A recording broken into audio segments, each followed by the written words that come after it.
first trimester is pretty much the beginning of everything, right? From after the sperm and the egg join, we're going from, you know, one cell embryo all the way up until something that can be measured, usually around that 8-week place. So a lot of the times when we think about the size of that baby at 8 weeks, it's probably say smaller than a gummy bear.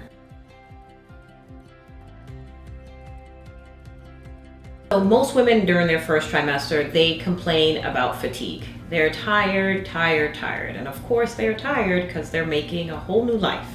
Other things you'll hear people talk about, I think it's about 60% of people will have some food aversion. Not everyone's vomiting, but sometimes they'll look at a specific meal that they love and then it just turns their stomach, so they're not able to eat that. And that usually can worsen somewhere around 8 to 10 weeks and then start to get better by the end of the first trimester.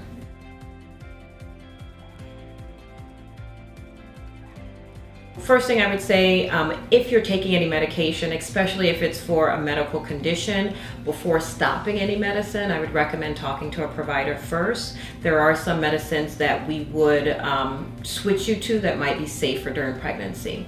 So if you have any medical problems, we do recommend a preconceptual counseling visit, because that's a way for us to go through the medication that you're taking and making sure that it is appropriate for you to take throughout the pregnancy. Other things that we have you decrease during the first trimester and stop would be raw meat, raw fish, and then of course any alcohol if you're drinking alcohol.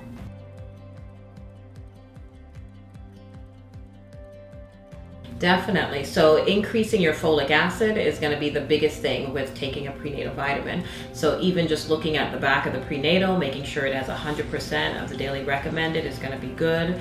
Other ways that you can get folic acid would be in fortified foods. So some of our breads are fortified, but of course increasing vegetable intake is always going to be wonderful too.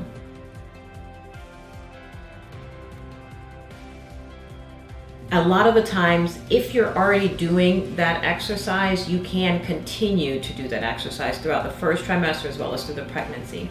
The things that we want you to stop would be if there was a contact sport that you were taking. So if you're playing soccer or something where there's a ball that could potentially come to hit your belly, it's not a problem for you to do it during the first trimester, but we do want you to start thinking about other modes of exercise at that point.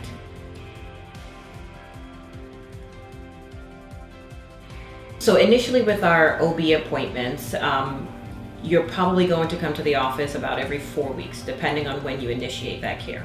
Like we talked about before, 8 weeks we do this confirmation of pregnancy visit. So then we normally see people at 12 weeks after that. And that's the visit where we talk a lot about the genetic testing that's available, as well as starting to initiate and draw the blood for the genetic testing. So then it's every 4 weeks after that up until the second trimester and kind of towards the end of the second trimester, where we start to see people every 2 weeks, beginning at 28 weeks, and then at 36 weeks we do every week. Now that's for a typical, normal, everything is going well pregnancy, nothing else is going on. Other things that can increase that or decrease that interval, so increase the amount of visits, would be if you're over the age of 35, if you have any medical problems, or if there's something that we see that we want to follow you a little bit closer, and that's when we tailor the appointments a little bit differently. Part of having OB care is to not only for us to provide you appropriate care, but to make sure we are answering the questions that you have.